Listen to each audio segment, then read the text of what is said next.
Halo sahabat Langkahku, bersua lagi kita di channel Langkahku. Tidak lupa kami selalu berdoa semoga sahabat semua selalu dalam keadaan aman, sehat, bahagia, dan baik-baik saja. Kali ini channel Langkahku akan mengupas tuntas kisah sejarah Kerajaan Mempawah.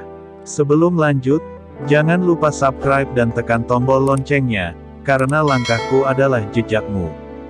Dan semoga kisah ini bisa menambah wawasan dan pengetahuan bagi kita semua. Kerajaan Panembahan Mempawah adalah sebuah kerajaan Islam yang saat ini menjadi wilayah Kabupaten Mempawah, Kalimantan Barat, Indonesia. Nama Mempawah diambil dari istilah mempau, yaitu nama pohon yang tumbuh di hulu sungai yang kemudian juga dikenal dengan nama Sungai Mempawah. Pada perkembangannya, Mempawah menjadi lekat sebagai nama salah satu kerajaan kesultanan yang berkembang di Kalimantan Barat. Riwayat pemerintahan adat Mempawah sendiri terbagi atas dua periode, yakni pemerintahan kerajaan suku Dayak yang berdasarkan ajaran Hindu dan masa pengaruh Islam. Mempawah pada masa kerajaan Dayak Hindu. Cikal bakal kerajaan Mempawah di Kalimantan Barat terkait erat dengan riwayat beberapa kerajaan pendahulunya. Di antaranya adalah Kerajaan Bangkule Sultang dan Kerajaan Sidiniang. Kerajaan Bangkule Sultang merupakan kerajaan orang-orang suku Dayak yang didirikan oleh Nepetik Terbalik Rumaga di sebuah tempat yang bernama Bahana. Kerajaan suku Dayak yang dipimpin Patih Gumantar adalah sebuah pemerintahan yang berdiri sendiri dan sudah eksis sejak sekitar tahun 1380 Masehi.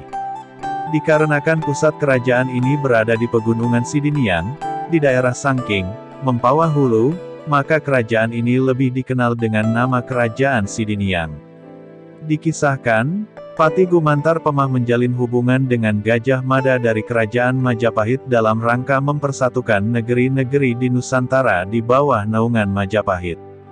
Bahkan, Patih Gumantar dan Gajah Mada konon pernah bersama-sama ke Muang Thai, Thailand untuk membendung serangan Kubilai Khan dari Kekaisaran Mongol.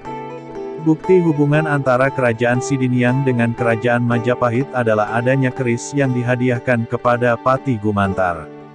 Keris ini masih disimpan di Hulu Mempawah dan oleh warga setempat keris pusaka ini disebut sebagai keris susuhunan. Eksistensi Kerajaan Sidiniang tidak lepas dari ancaman.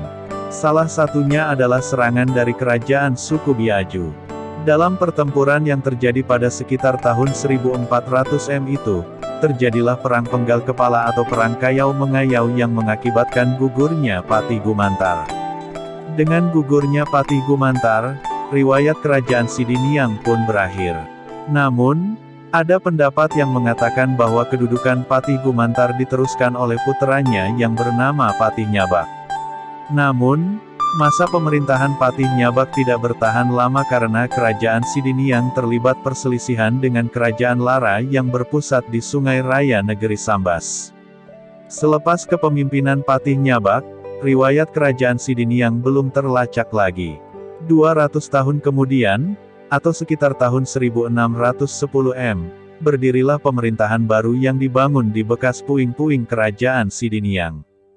Belum diketahui hubungan antara pendiri kerajaan baru ini dengan Patih Gumantar, dan sejumlah referensi yang ditemukan, hanya disebutkan bahwa pemimpin kerajaan baru ini bernama Raja Kodong atau Raja Kudung.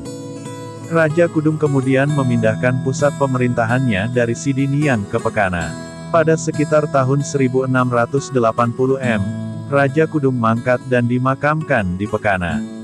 Penerus tahta Raja Kudung adalah Panembahan Senggaok, juga dikenal dengan nama Senggauk atau Sengkuuk, yang memerintah sejak tahun 1680 Penyebutan nama Panembahan, Senggaok, digunakan seiring dengan dipindahkannya pusat pemerintahan dari Pekana ke Senggaok, yakni sebuah daerah di hulu Sungai Mempawah. Panembahan Senggaok menyunting puteri Raja Kohar dari Kerajaan Batu Rizal Indragiri di Sumatera, bernama Puteri Cermin, dan dikaruniai seorang anak perempuan bernama Utin Indrawati. Puteri Utin Indrawati kemudian dinikahkan dengan Sultan Muhammad Zainuddin dari Kerajaan Tanjung Pura. Dari perkawinan tersebut, mereka dikaruniai seorang anak bernama Puteri Kesumba. Puteri Kesumba inilah yang kemudian menikah dengan Opu Daeng Menambun, pelopor pengaruh Islam di Mempawah.